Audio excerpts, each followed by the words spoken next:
You guys ever have those days where you just cannot focus on anything in specific? Like, I gotta make this video and I just came from cleaning my entire bathroom and pretty much rearranging my house, but we're gonna go ahead and focus on the most surprising players and teams of the 2021 season. And because a lot of people were spamming me that I forgot Jose Berrios in my most disappointing, so that was part one. This is part two in a little mini series. I guess I can phrase it as Jose Berrios has surprised me by how awful he's been in 2022, a near 5.5 ERA. He has been a literal garbage can. Shout out to the 2017 Astros. But we all know Jose Berrios is good when he's on his game, but this year he just has almost never been on his game. So that is the first player in today's most surprising. He should have been in the last video, but I forgot him. Now, Albert Pujols, we're going to talk about two players back to back because Matt Carpenter, a former teammate of Pujols, he's having a crazy season, but the machine, this makes me so happy. His career WAR on Baseball Reference is back over 100, and I needed that. So he has 21 home runs and a 142 OPS plus. The 21st was obviously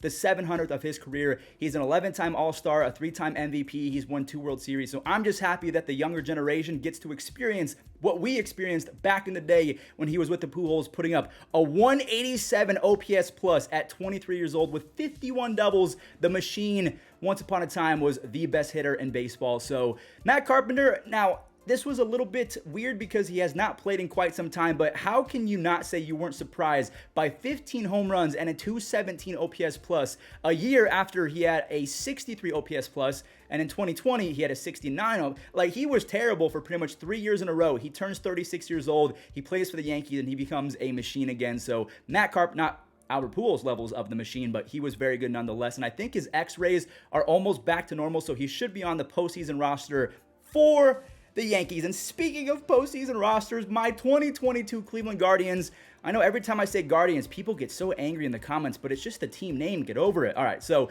we're going to talk about the players and team as a whole right now, because if I wanted to say Andres Meneses and Ahmed Rosario are surprising, I could say that, especially Stephen Kwan. But if we go in order, Stephen Kwan, the most surprising. The only person that predicted this was Foolish Baseball, but Stephen Kwan is hitting 302 with the 126 OPS plus and is going to win a Gold Glove for left fielders. J-Ram is doing his thing. That's not surprising. Ahmed Rosario has a 106 OPS plus and a bunch of extra base hits. Andres Meneses has a 7 WAR on the season and a 146 OPS plus. Josh Naylor has been very surprising, and his brother just got called up, so we're going to have the Naylor bros on the same field in the next few days. But if we take a look at all the rookies that have played today, I don't know how we actually did it, but Shane Bieber, he's back to himself. Tristan has a sub-3 ERA, and Cal Quantrill has repeated the success he saw in 2021. So all the way around, I mean, I cannot believe that we actually made the playoffs with the youngest roster in baseball. So coming up next,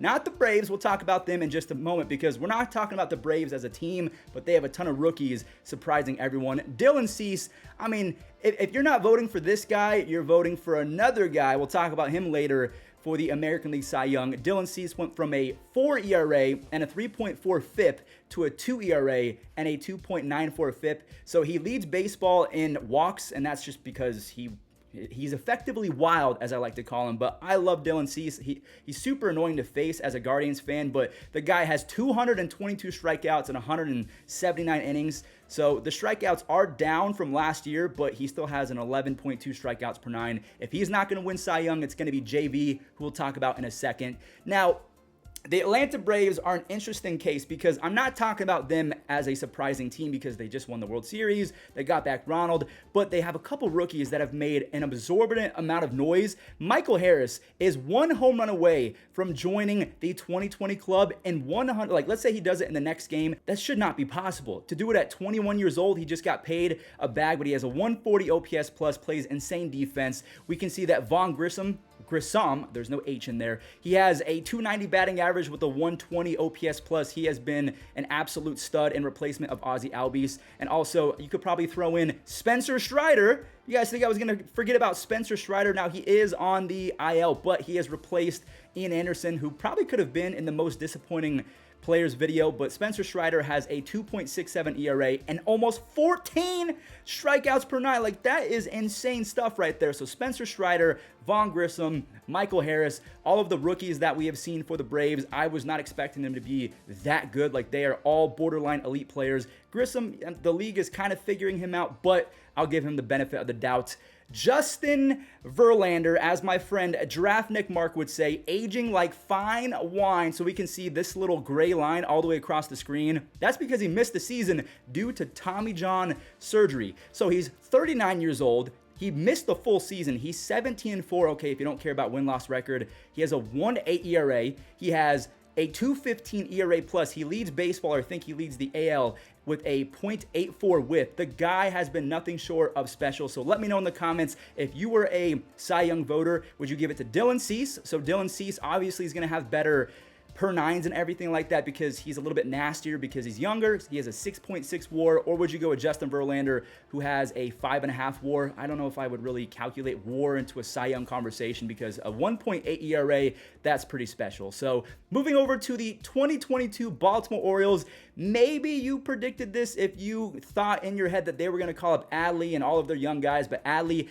as I'm recording this video, he just set the record for the most doubles by a Orioles rookie. He passes Cal Ripken Jr. with 33. So Adley, Cedric Mullins is having a down season, but he's still really good with the 106 OPS plus, but a ton of doubles, a ton of stolen bases. If we're talking about young guys like Gunnar Henderson, Kyle Stowers, they've all made an impact. Kyle Stowers, I think, hit a home run as I'm recording, but a lot of young guys. Jorge Mateo is having a breakout season. And then if we take a look at the pitching side of things, Dean Kremer has a 3.17 ERA. Jordan Lyles, every other 5 starts, is one of the best pitchers in baseball. Kyle Bradish, he had a blow-up start, but he's pretty good every so often. And Felix Bautista, he could have an entire tab all to himself after they traded away Jorge Lopez. But Felix Bautista, all of the rookies, the Orioles being, what's their record? 80-75, even though that we thought they were going to be one of the worst teams in baseball. There you go, the 2022 Baltimore Orioles. So they are going for a playoff spot, a wild card spot against the Mariners. And one of the biggest reasons why the Mariners are even in a playoff position, because Eugenio Suarez might be having the best season of his career because he has 31 home runs, a 135 OPS plus, but because of the 4.5 WAR, if we take a look at his defensive WAR, now I don't put a lot of weight into defensive WAR on Baseball Reference, but he is playing better defense. I mean, he's pretty much former all-star version of himself. Like the last time he made an all-star team was 2018. He had 49 home runs in 2019. Then he fell off a cliff with an 82 OPS plus in 2021, if I could speak. But there you go, 31 home runs, 24 doubles. Even though he leads baseball in strikeouts, he has a 340 on base percentage. Eugenio Suarez has been really good. And also, one player I could have put in the most disappointing, I'm just throwing it out there. Maybe you put in Jared Kelenic, but I don't know, he's still a young guy. Now, the Diamondbacks, I knew they were not going to be good, but they have multiple players on their team that have surprised me. The first one being Christian Walker. He plays absolutely platinum defense at first base, but if you don't care about first base and defense, can I interest you in 36 home runs, a 124 OPS plus. Maybe you don't like that. You like Dalton Varsho, who's kind of like Christian Walker of outfielders, plays platinum defense. He might be the best defensive outfielder in baseball, and he's played 30-something games as a catcher, so 27 home runs, 14 stolen bases from the best defensive outfielder who can also play catcher. I mean, he is a Swiss Army knife.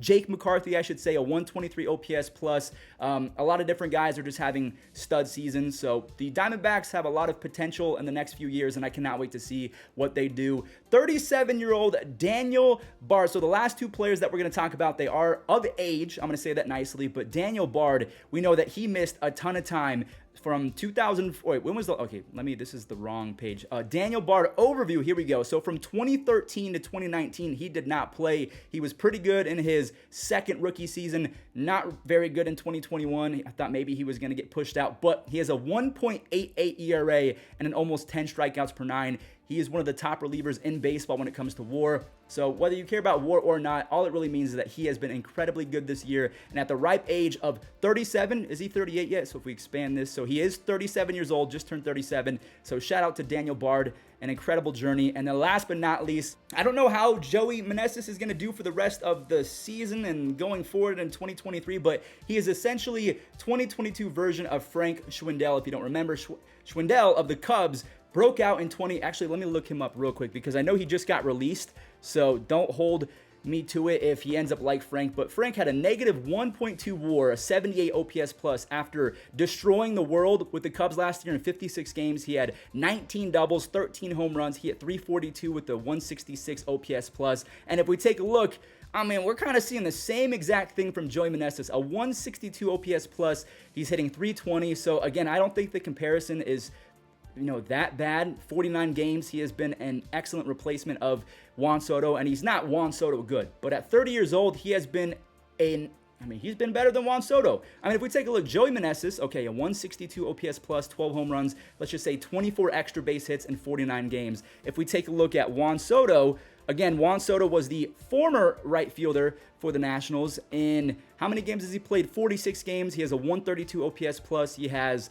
13 extra base hits. So he's still been good, but the batting average at 238, it's not 320 like Joey Meneses. So I don't expect him to keep this up. He's a 30-year-old rookie, so the story is fantastic, but I see a Frank Schwindel 2.0 in his future, and I hope that doesn't happen, but that is pretty much the video. So if you agree or disagree with any of my picks, if you think I left anyone out, please let me know in the comment section down below. I love making these second videos where I don't have to do very much editing, where I just kind of, I like this YouTuber, his name is Ludwig, and then he makes this other channel, Mogul Mail. I love that's perfect content in my opinion, just to sit down, learn something new, have some fun, and you guys got to see the most surprising teams and players of 2022. So if you enjoyed, leave a like, subscribe, and I'll catch you on the next one.